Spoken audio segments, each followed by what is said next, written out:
Sepak bola tentunya sudah jadi hiburan paling dinantikan oleh para penggemar, baik dari dunia atau Indonesia sendiri. Peran supporter begitu dibutuhkan untuk mendukung tim kebanggaan mereka. Namun apa jadinya jika sepak bola berubah jadi tragedi yang mengenaskan sekaligus menjadi tamparan keras bahwa tidak ada sepak bola yang setara dengan nyawa manusia? Tragedi Kanjuruhan adalah peristiwa kelam dalam sejarah sepak bola Indonesia yang terjadi pada 1 Oktober tahun 2022 di Stadion Kanjuruhan, Malang. Usai pertandingan Arema FC melawan Persebaya Surabaya, akibat penembakan gas air mata ke arah tribun yang memicu kepanikan massal dan desak-desakan, 135 orang meninggal dunia dan ratusan lainnya luka-luka.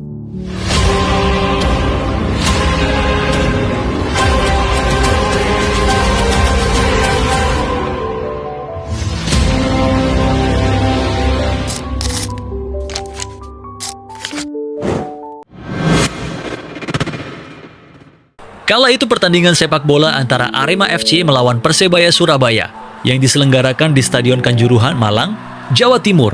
Ribuan supporter hadir mendukung tim kebanggaan mereka. Rivalitas antara kedua belah pihak sangat tinggi, di mana harga diri sebuah tim dipertaruhkan, di mana dua tim asal Jawa Timur ini memiliki julukan sebagai Derby Jatim. Selama pertandingan berlangsung, sorak-sorai penonton turut menggema dan berbagai nyanyian dikumandangkan. Pertandingan kala itu berjalan dengan lancar. Bahkan kedua tim saling memberikan permainan yang sangat panas, saling berbalas gol satu sama lain, hingga pertandingan berakhir dengan skor tipis 3-2, di mana Persebaya berhasil menaklukkan sang tuan rumah Arema FC. Namun hal yang tak terduga terjadi, di mana sekitar 3.000 pendukung Arema, yang dijuluki Aremania, kemudian menginvasi lapangan. Mereka berkelompok dan mulai memasuki lapangan untuk menyerang para pemain dan ofisial dari Arema. Petugas keamanan dan polisi mencoba mengalihkan lebih banyak Aremania untuk menjauh dari lapangan, tetapi itu semua gagal. Kemudian Aremania mulai melemparkan benda-benda, merusak kendaraan polisi dan menyalakan api di dalam stadion. Serta ada beberapa yang terlibat cekcok dengan aparat. Karena suasana semakin kacau, petugas segera mengamankan para pemain dan ofisial Persebaya, menggunakan mobil lapis baja milik kepolisian untuk segera meninggalkan area lapangan. Kondisi semakin memanas, para petugas yang kewalahan akhirnya menembakkan gas air mata, membubarkan para Aremania yang masuk ke lapangan. Awalnya, polisi menembakkan gas air mata ke arah tribun 12, dengan tribun 10, 11, 14 yang kemudian ditargetkan, diikuti oleh tribun selatan dan utara. Namun hal tersebut malah menimbulkan kepanikan yang lebih besar lagi, di mana para supporter yang berada di sana berlarian ke arah pintu keluar menuju gerbang 12 dan 14 untuk menghindari gas air mata. Di saat yang bersamaan semua pintu dikunci, kecuali gerbang 14, dan hal ini menyebabkan penumpukan, penghimpitan kerumunan dan asfiksia. Kondisi di mana tubuh kekurangan oksigen, dan akhirnya ada beberapa yang terhimpit dan terinjak oleh supporter lainnya, dengan sebagian besar korban ditemukan di gerbang 13 dan 14. Sesaat setelah kerusuhan terjadi, ruang lobi dan ruang ganti pemain digunakan sebagai posko evakuasi darurat, dengan para pemain dan ofisial Arema turut membantu mengevakuasi korban yang masih berada di dalam stadion. Para korban dibawa ke rumah sakit dengan ambulans dan truk milik Tentara Nasional Indonesia. Banyak pula korban yang meninggal dalam perjalanan atau selama perawatan intensif. Pada tanggal 5 Oktober tahun 2022, Kepolisian Republik Indonesia mengkonfirmasi 131 korban jiwa akibat bencana ini. Dinas Kesehatan Kabupaten Malang juga menyampaikan hal serupa. Sementara itu, 133 kematian dilaporkan oleh Posko Pusat Krisis Postmortem. Namun di sisi lain, ada juga kelompok Aremania yang memperkirakan jumlah korban jiwa tragedi Stadion Kanjuruhan jauh melebihi data resmi pemerintah. Mereka pun membentuk tim pencari fakta untuk menggali data yang sebenarnya. Salah satu perwakilan Aremania, yakni Dadang Indarto, mengatakan dari temuan awal yang dimiliki organisasinya, jumlah korban meninggal dunia tragedi ini bisa lebih dari 200 orang. Ia juga menambahkan bahwa ada beberapa korban yang langsung dibawa ke rumahnya dan tak sempat dibawa ke rumah sakit. Pemerintah Kota Malang membiayai perawatan medis para korban. Rumah Sakit Daerah Kepanjen dan Rumah Sakit Wafa dilaporkan penuh dengan korban dari bencana tersebut, yang menyebabkan beberapa dikirim ke rumah sakit lain di sekitar kota.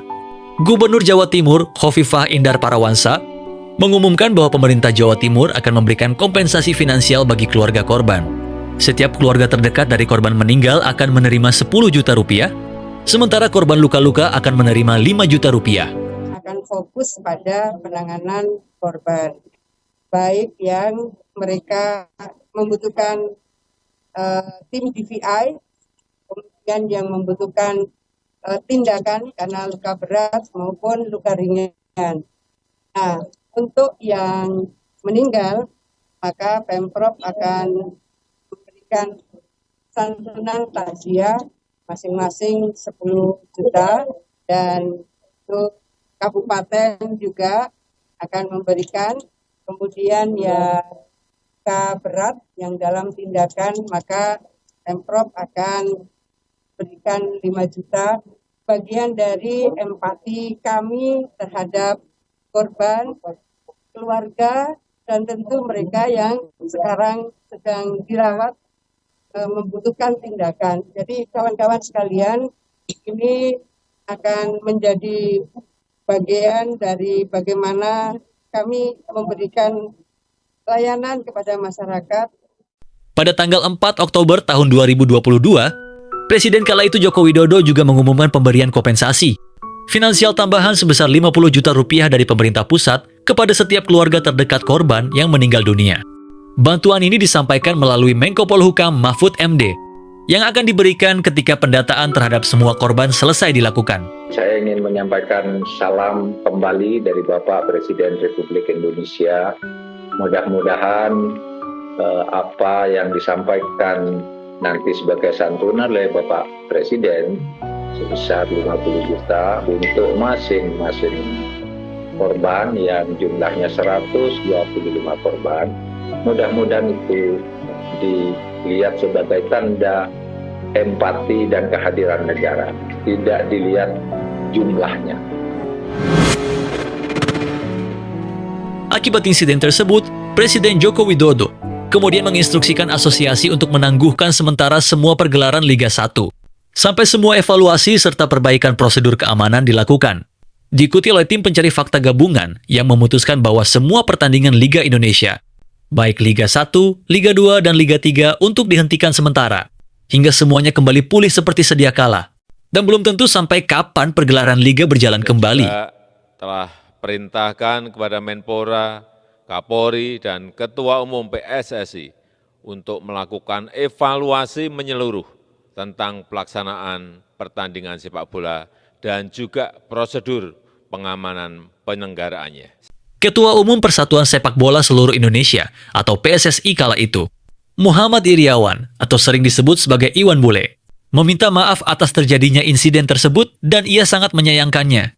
Ia juga menyampaikan belasungkawa kepada setiap korban tragedi Kanjuruhan yang diunggah melalui akun Instagram pribadinya. Pada tanggal 3 Oktober tahun 2022, Jenderal Listio Sigit resmi mencopot Kapolres Malang, AKBP Feli Hidayat sebagai buntut dari tragedi Kanjuruhan. Selain itu, Kapolda Jawa Timur juga menonaktifkan Danyon, Dangki, dan Danton Brimob sebanyak 9 orang.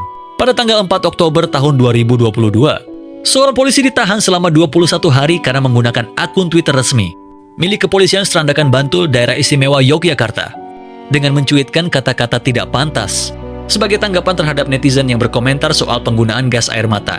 Hal tersebut jelas membuat netizen murka karena menganggap hal tersebut dinilai tidak pantas. Setelah pertemuannya dengan Presiden FIFA Gianni Infantino, pada 18 Oktober tahun 2022, Presiden Joko Widodo mengeluarkan perintah untuk menonaktifkan Stadion Kanjuruhan untuk membongkar dan membangunnya kembali yang sesuai dengan standar FIFA, serta membahas beberapa aspek perbaikan standarisasi persepakbolaan Indonesia untuk kedepannya. Ia juga berharap semoga tragedi mengenaskan ini tidak terulang kembali. Dan jangan sampai kejadian ini terulang kembali. Jangan sampai kegembiraan penonton pertandingan sepak bola berujung pada duka dan malapetaka.